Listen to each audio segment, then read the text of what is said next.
Well, the next 5 years will be crunch time for the arable sector that can choose to stand up and shine or remain under the radar and let the larger primary sectors direct New Zealand's agri-economic development. Joining us now in studio to discuss is Foundation for Arable Research Chief Executive Alison Stewart. Welcome to Ceres Country tonight, Alison. Now, in this article here in Farmers Weekly, you're describing that the arable sector has been seen as an invisible partner for some time. Why do you believe that has been? I think that actually the arable sector has chosen to be the invisible partner. For many years, it's worked well for the arable sector. They've just got on with their knitting, doing what they do best, and not really wanted to get involved in any of the political sort of toing and froing that some of the other sectors have got involved in. And I think they decided that the profile didn't warrant perhaps the stress of being under the headlights. And so I think it was a concerted choice that, you just do your business, get on with growing your crops, look after the family, and life will look after you.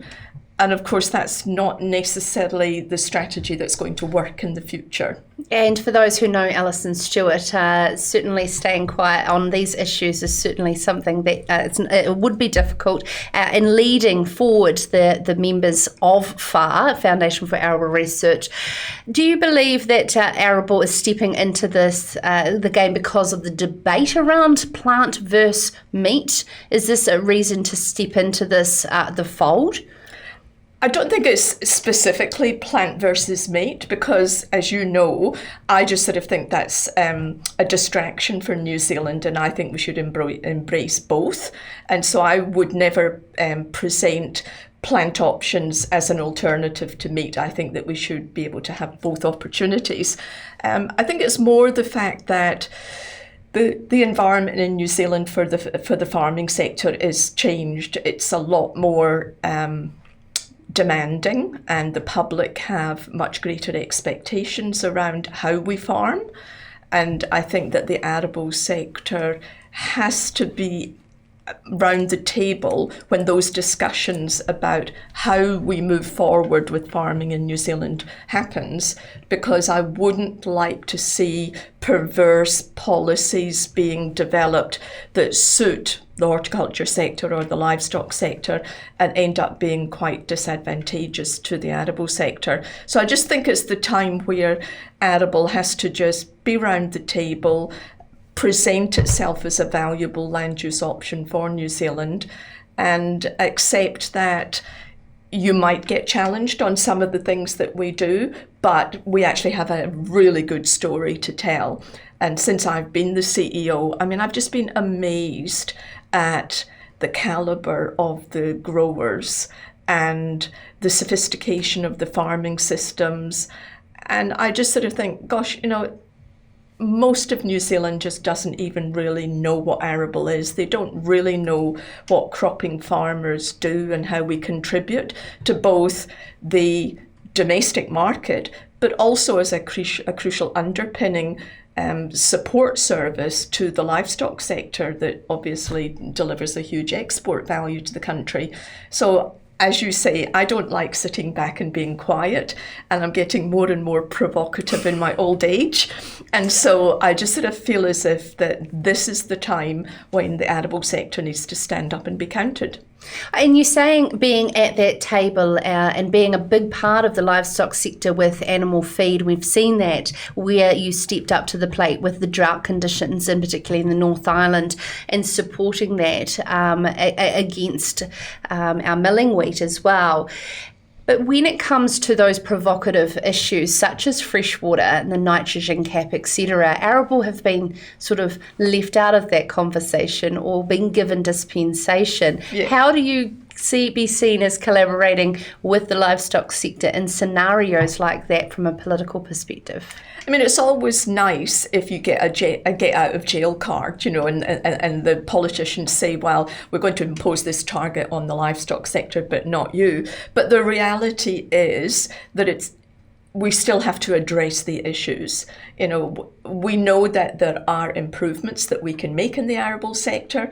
We can use our water more effectively. We can be more efficient in our nutrient management. We can reduce the amount of pesticides that we put on our crops. And these are all things that I believe that we should do, irrespective of whether there's a target or there's a rule or there's a regulation, because it actually, I suppose, positions the arable sector as a really valuable option to create that more resilient, sustainable sort of mixed farming system that I believe is what is the future for New Zealand. And on that mixed farming system, because a lot of sheep and beef properties claim that we are already regenerative, it is the cropping farmers that internationally have created the soil destruction and monocropping. How can New Zealand's arable image and this regenerative mindset work collaboratively together in what you're saying as multi-land use? And I guess this is why it's really hard for FAR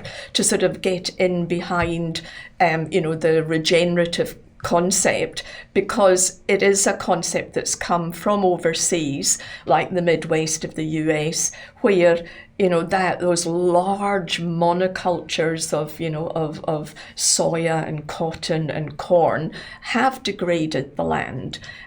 But of course, that's not what arable grain growing in New Zealand is like. We're incredibly diverse. We have more sort of species in our crop rotations. We have more diversity in our farming systems than probably any other country in the world.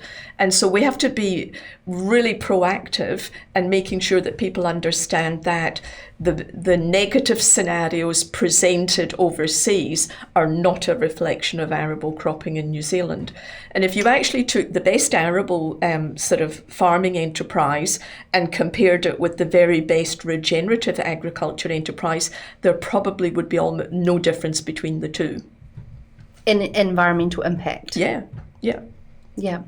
And a fantastic opportunity to get in the forefront of mainstream consumers' mindset with this ambitious goal of 100% milling wheat by 2025. It is an ambitious goal, absolutely, but something that, if you don't shoot for the stars, you won't get the moon. So how do we collectively do that with the demand for animal feed in New Zealand as well? Well, it's a combination of both. I mean, we don't want to in any way undermine our ability to support the animal sector, but we do want to open up an opportunity to increase the amount of milling wheat that goes into, the bread and the baked produce that New Zealand consumers, I believe, really strongly want. We know especially under lockdown. Well, exactly, because the first thing that went off the shelf was bread. And most New Zealanders would probably think that was bread that had been produced from New Zealand grain. And of course it wasn't. A lot of it was stuff that had come in from overseas. So we just want to grow arable cropping in New Zealand for the benefit of the New Zealand consumer, but also for the benefit of the livestock sector, so that they can portray a truly sort of homegrown story.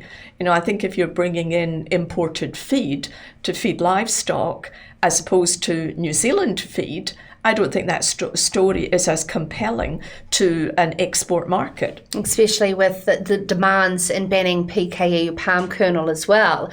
And lastly, there's a huge demand, especially here in Canterbury, for mixed species crops such as quinoa, chickpeas, these new superstar health foods. And in New Zealand, riding the nutritious health wave that globally consumers are demanding.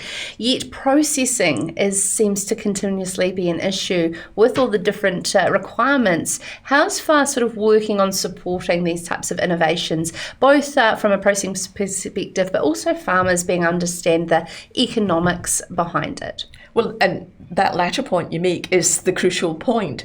If you can't make money out of a new crop species, then you're never going to get investment into processing or manufacturing.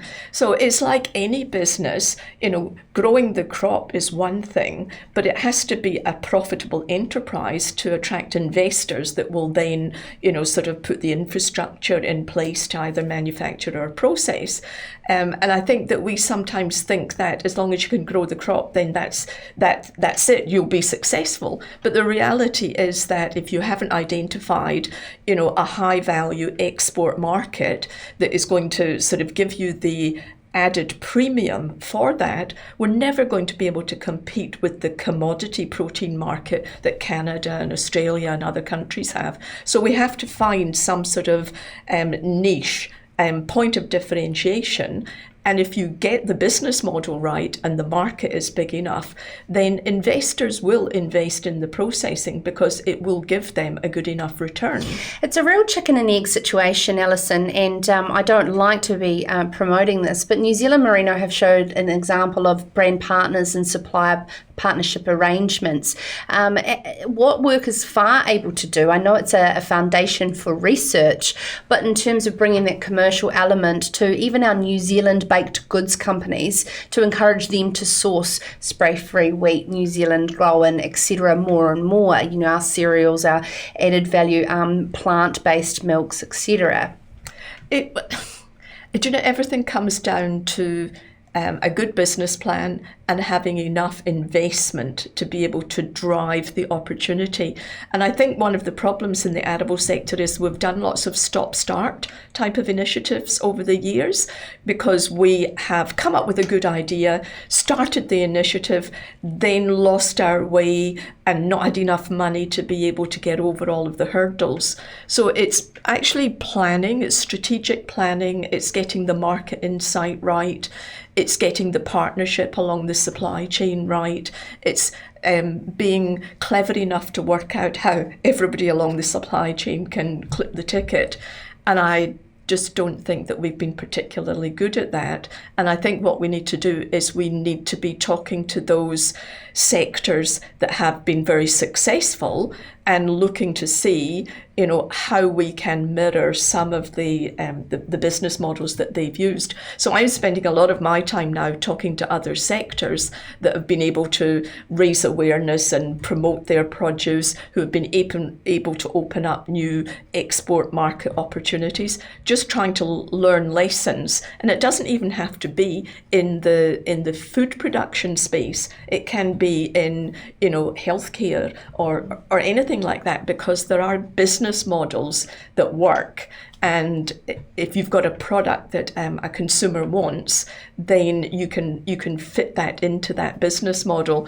So, we're going to spend a lot more time with NZTE, and we're going to spend a lot of time with business development experts who have been there and done that in other sectors, and we're going to get them to give us sort of advice on the best bet opportunities for the arable sector. So you have to watch this space because it's all going to happen.